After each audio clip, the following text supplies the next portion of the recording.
Welcome to WooCommerce Live. I'm Jonathan Wold, and I lead community initiatives here at WooCommerce. With me is my co-host, Noëlle Steegs, a developer who also volunteers here in the community. Today's episode 3, and we've got another fantastic guest with us today who will join a bit later. And on today's episode, we're going to be continuing our 8-part series focused on helping you go from idea to your first customer. As always, we'll start off with our community spotlight, looking at wins across the WooCommerce community and sharing some of our favorite resources. Then we'll jump into today's topic and have a live Q&A after. Noëlle, what wins do we have to celebrate in the community this week? So the first one I want to share with everyone is this website called Candy Mouth. Launched by Sam Winter from our WooCommerce Facebook community. So this is a website where people can like pick and mix retro candy, and I mean it's so like on brand. I mean, this is really original, and I love the copy as well. Like about what makes us different and stuff. It's engaging, it's fun, it's like fun to order your sweets from here, I think. So yeah, definitely very well done, unique. People remember this.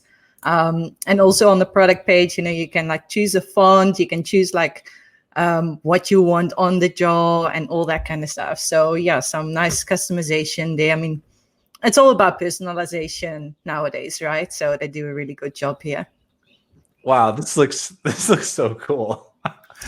It's fun. It's so fun. I think I might have to get a jar. Like this looks such a great gift idea. And yeah, totally. Awesome. What else we got? So Mark Hobbs, he manages a number of WooCommerce sites, and he says he got some great info from the Facebook community. And so he wanted to give back a little, and he put out this post where he said, ask me anything about Google Ads, just because he wants to help people out. And well, as you can see, he's gotten a whole bunch of questions there, and he's just been fantastic at answering people and like really explaining the workings behind everything.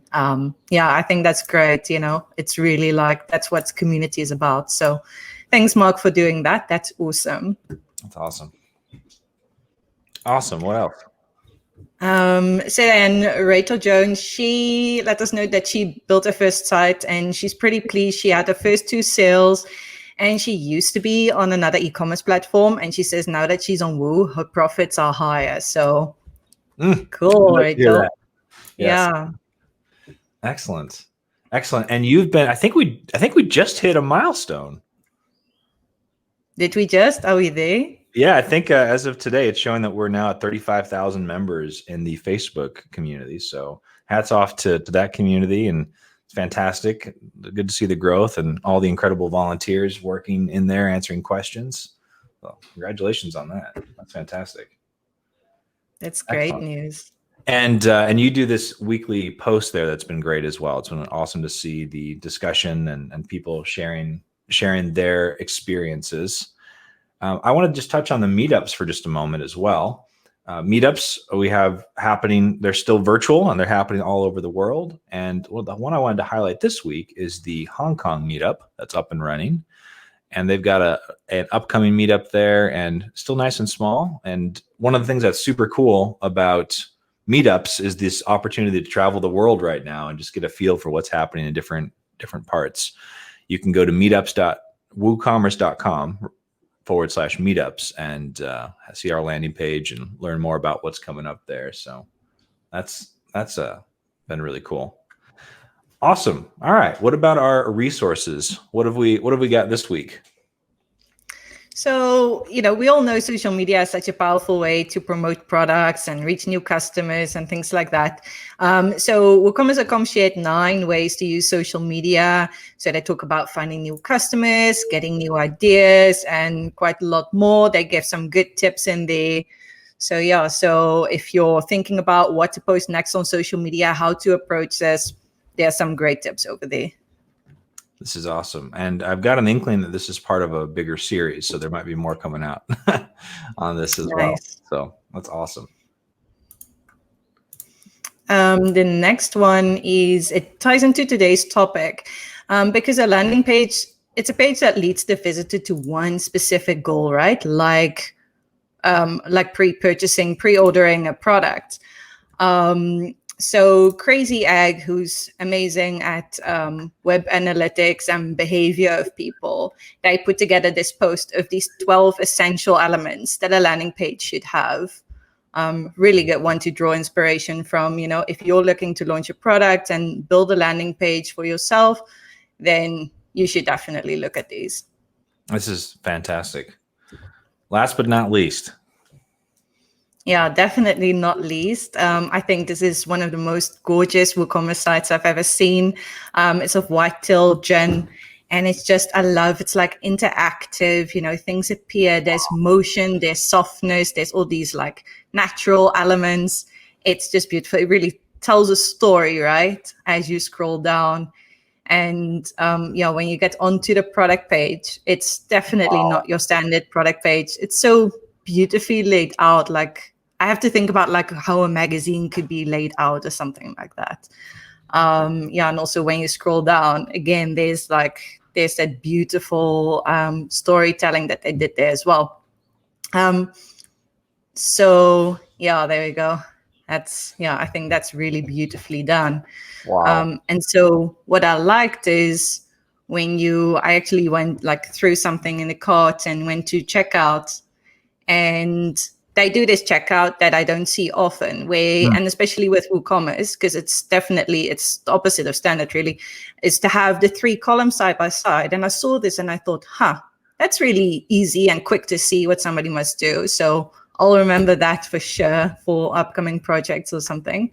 But yeah, I think the people who designed and developed this, you know, they really knew their stuff, and they made something that feels exclusive. So really wanted to share that, to show what's possible with Woo. That's awesome. I think it's a great example too of what you can get with, it's just so flexible, and there's more work that you put into it to pull off those types of things. There's a lot of hard work, I'm sure, went into that, but you've got that flexibility built in that allows you to really be creative. We saw that with the candy one as well, where you can just take a very different approaches that can really resonate with the brand that you're creating and the experience that you're wanting to offer to your customers.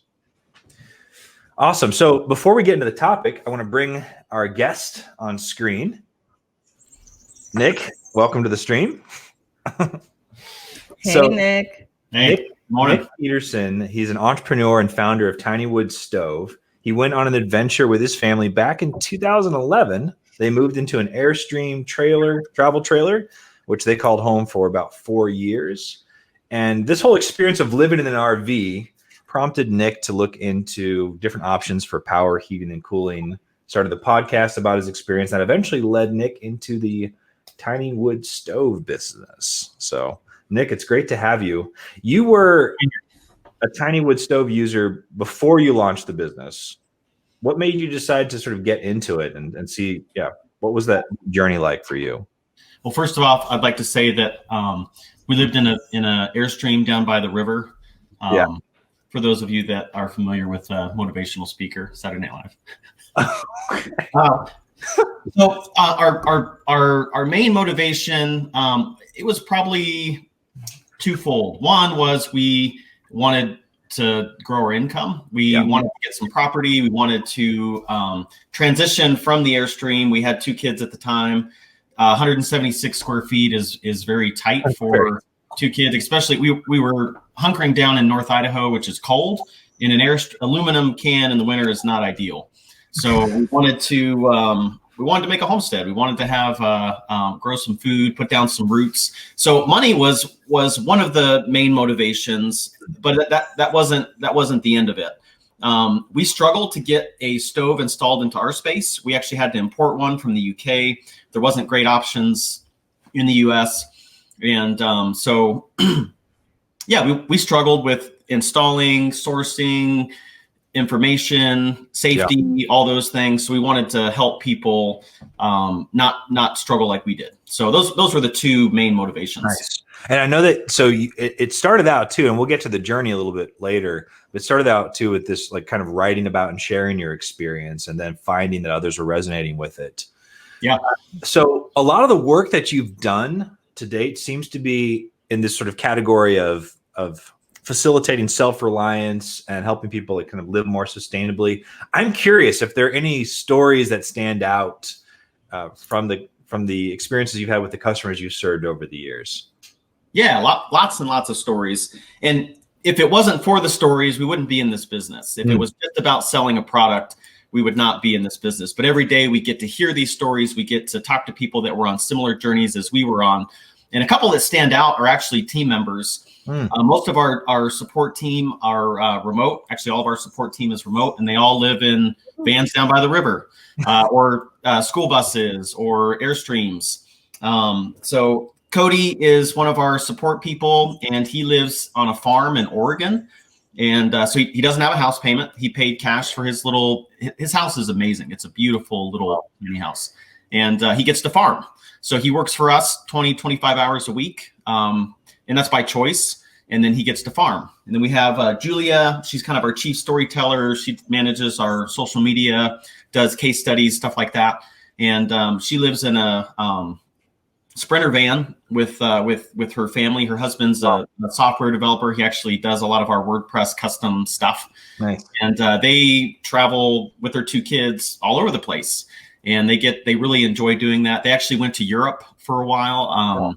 And traveled, bought a van over there and remodeled it. And then Elizabeth is our sales and marketing person.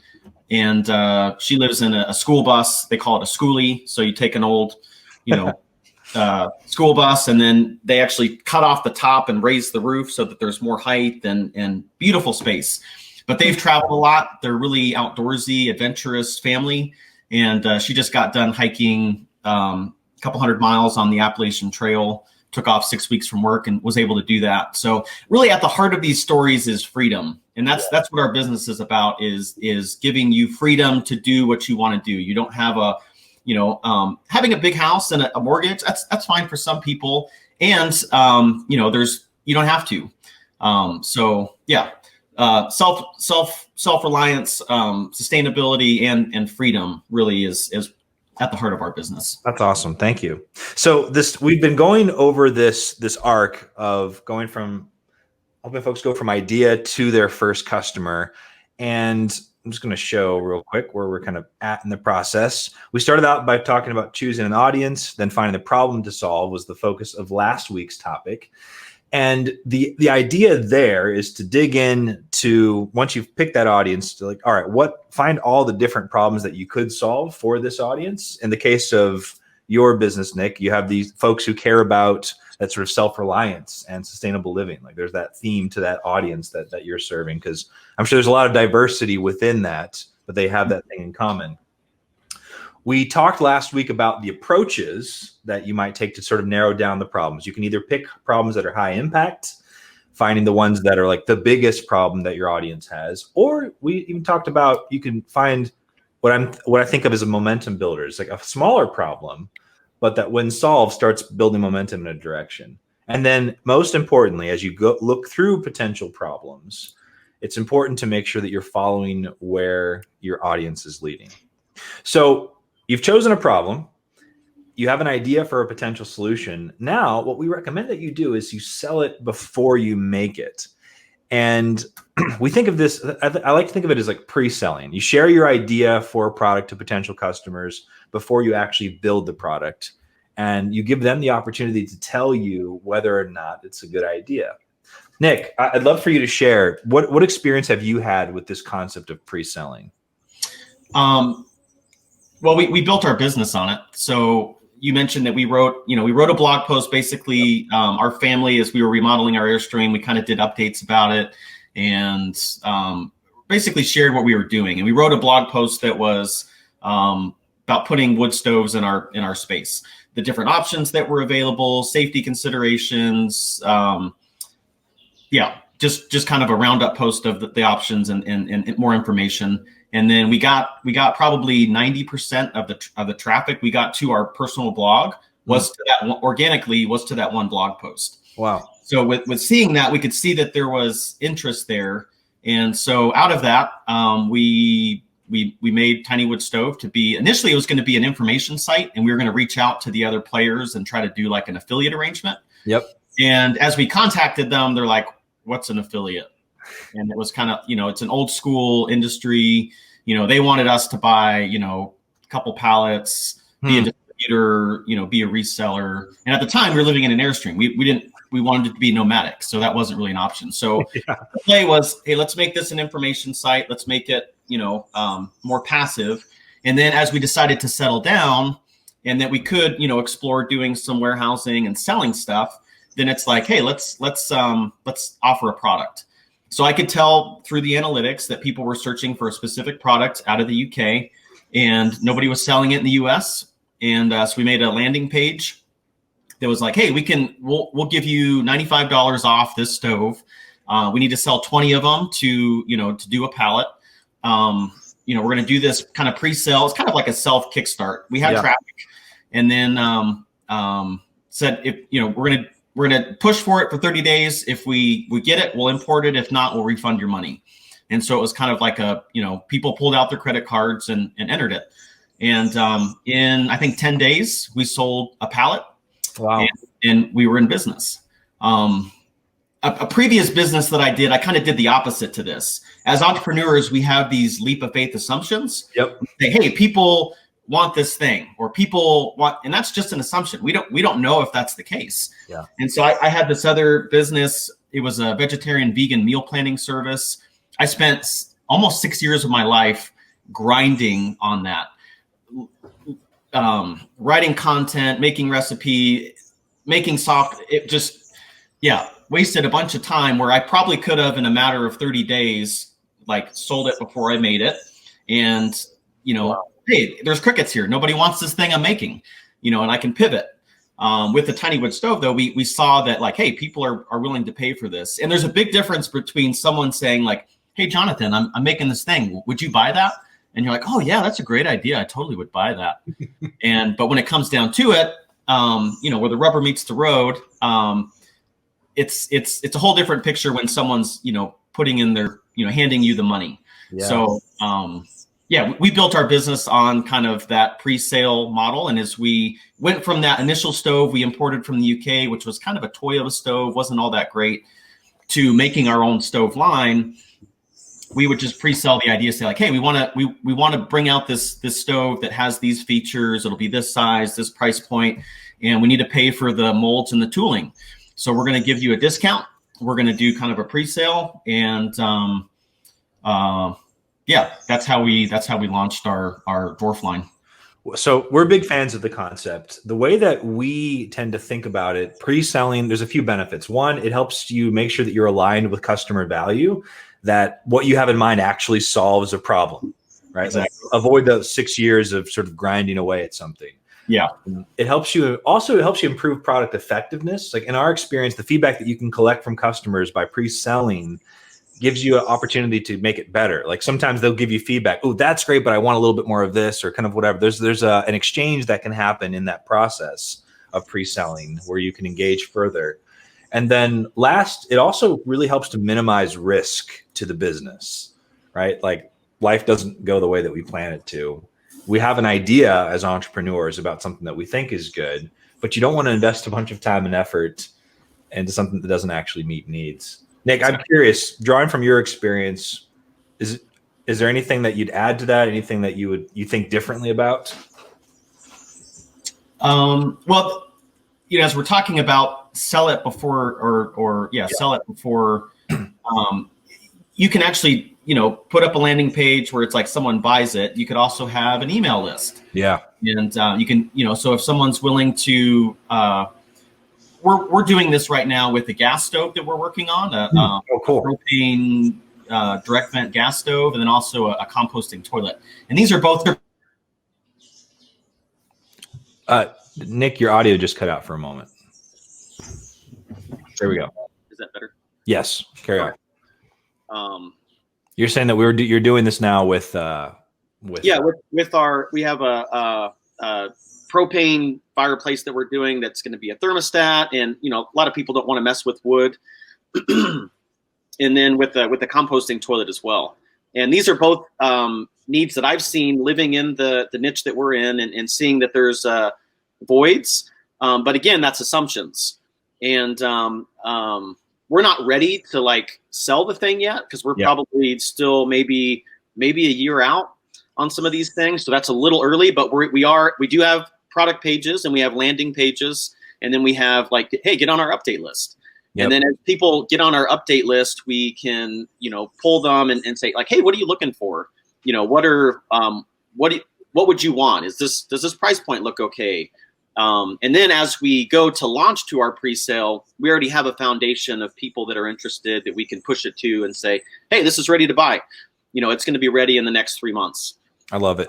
So I love it. Before we move on to talk about the how, the last question I've got, I'd love to talk about the downsides. In your experience, are there any downsides to this concept of pre-selling? Like, when are times that you might not do it? Well, there are risks. And our first dwarf stove that we made, that we did the pre-sale for to pay for the molds and the tooling, was on a boat. And the shipping company that it was on went bankrupt. Oh man! So we had all the stoves pre-sold, and for a month and a half, 2 months, it was just sitting off the coast of Canada, just in limbo, while they sorted out this bankruptcy. Wow. So we communicated with the customers. We made like an update page. We had to issue a handful of refunds, but most everybody, was understanding, and but that could have been catastrophic. Yeah. So yeah, there are risks, and you kind of need to weigh those. And yeah, I guess I can't think of anything else specific that I experienced, but it sounds like the risk is around, can you deliver, right? Like, and in your case, there was a literal issue with delivery because and there's probably, I imagine, some stress involved in that. So yeah, that was a stressful time. Absolutely. Yeah. Good. Excellent. So let's talk a bit about the how. There's a number of ways that you can do it. And what we see, though, there's a fairly typical approach. Noëlle, would you kind of talk us through like a fairly typical approach to the how of pre-selling? Yeah, for sure. So first you create the offer, right? That can be on a landing page. It can be a blog post. And it's to showcase the product, to communicate your idea. Then once you've created that, you test it, you get it in front of an audience. So, this can be via social media. This can be like a news mailing list, like you've built up, like Nick mentioned, and some other ways. And then you look at the feedback, right? So if maybe there's some ideas to further improve the product, so then you go back to the drawing board, you update the offer, then you test the offer again, you get feedback, and then if it's great, if you get all those pre-orders or that kind of thing, then you can go ahead and make the product. And I'm actually curious, Nick, how did you go about defining how many orders you now need to kick this off when you started your own line? Well, we knew what the margins were, and then we knew what the molds and the tooling cost. So you just kind of back that out and you say, I need to sell 40 of these units at this discounted rate to break even. So it's kind of a break even point analysis in sales. And yeah, that's how we did it. Okay, cool. Yeah, I've seen it when people do fundraisers on Kickstarter. They always have a certain amount that they hit, and if they don't hit it, everybody gets refunded. There's no harm done. So I also know that's a way of doing it. Yeah. Yeah, Kickstarter is a great platform. There's kind of a specific science to that animal. We didn't do Kickstarter because one, they take a cut, and two, we had traffic. We had organic traffic, people already searching for this, and it was probably 5,000 to 8,000 visits a month, which isn't it's not gobs and gobs and gobs, but it's enough. So we had that baseline that we could pitch to. I'm really interested in the process that you went through as well. Because like, again, what I love about this too is like you started with a content focus on just sort of sharing your experience. And then if I'm understanding correctly, like it looks like you basically looked one day and knows, wow, one of these pieces of content where we were sharing experience is relevant. It helped you sort of identify an audience. You already had this sort of broader audience of folks, but then through traffic, it looks like you said, okay, there seems to be an audience that's interested in this particular thing. They have this problem of we're having a hard time finding heating sources that we use in our spaces. Yep. And it sounds like, was it just that? Like, it doesn't sound like you intended any of this. It was just sort of, let's share what our experiences are for this audience. And then you found something that resonated. Yeah. Initially it was like, hey, we're struggling with this as well. And we see that there's traffic. We see that there's interest and we want to make a little extra money. So let's make kind of a niche site, information site. Yeah. And, just put all this information there, put all the players. And then, we're going to try to plug in the affiliates. And then when that didn't work and we were settling down, it was like, hey, if we're really going to see the potential from this traffic, and the traffic continued to grow. So as we made Tiny Wood Stove as an information site, and as we started filling in content, it quickly surpassed the organic traffic we were getting from our one blog post. Yeah. So then we just saw,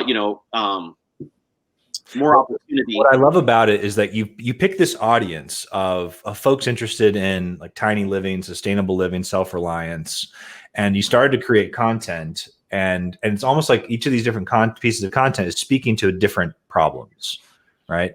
And then eventually you start to, okay, now this one seems to really be resonating. And then that became the catalyst for being able to say, okay, well, let's hypothesize potential solutions here, make an offer, which, and I'm guessing, well, I'm not guessing, I know you did all this in WordPress too, which is awesome. And I love the point you made about Kickstarter too, that these platforms are great, but you recognize in your situation that you'd already had the audience. There was no need to sort of give away a cut to another provider. I'm sure there's probably a little more effort you had to put into it versus, just spinning something up. Yeah, we had done with our previous business, we had done a Drupal platform, and WordPress was pretty straightforward to get set up. And yeah, it was some effort, but it was fairly easy. Like you watch a YouTube video or a little instructional, and it was straightforward for sure. That's awesome. So in your experience, you already sort of had this traffic. Is there any guidance that you'd offer? Because you've experienced a range of things now, and you've been in the space for a bit.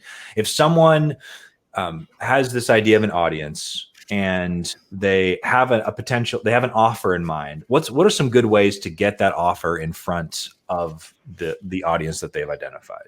Okay. If they don't have traffic already. So yeah, if you don't have that organic traffic already, some things that we did leverage and use that were very effective was Facebook ads. So for our different, we would call it kind of our Kickstarter sale to launch our new line. And we have 3 stoves now, and we did it for 2 of them. Nice. And we did a video that was really, it was on my iPhone. It was pretty low, wasn't super professional, but it was just a video explaining, what we were trying to do. And then we just targeted it on Facebook. Facebook, you can be very, targeted to certain groups and communities.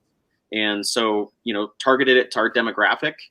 And that worked amazingly well. We've done stuff recently. I think the algorithm has changed a little bit. It doesn't seem to be as effective, but I still think you can do some really great targeting. And video is a great medium as well, because people can see you, they can relate.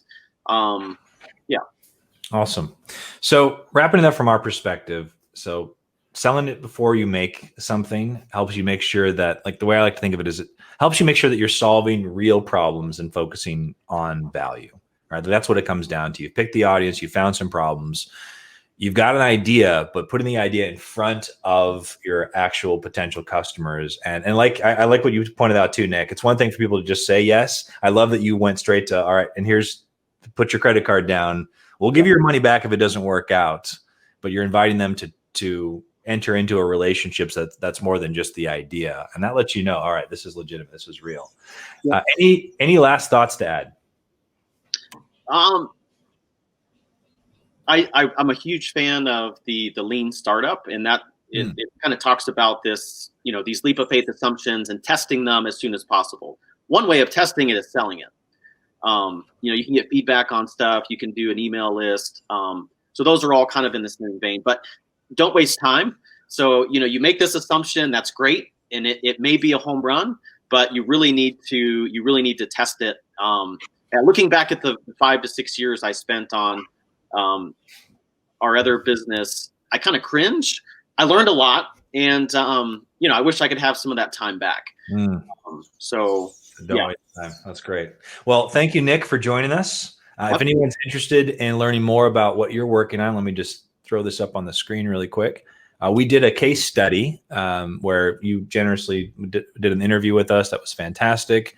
And then it's tinywoodstove.com. You're rocking it on WordPress and WooCommerce there. So thank you so much for joining us. Special thanks as well to Anna, our producer. That's a wrap. We'll see you guys next week. Bye, guys. Thanks so much. Bye. Hey, thanks for watching. After the live show, we set aside time for question and answers, and I'd love to have you join us next time. Go to woocommerce.com/live and sign up. It's free. You'll get notified when we go live, and you'll be part of the live audience where you could ask questions and hang out with us after. I look forward to seeing you there.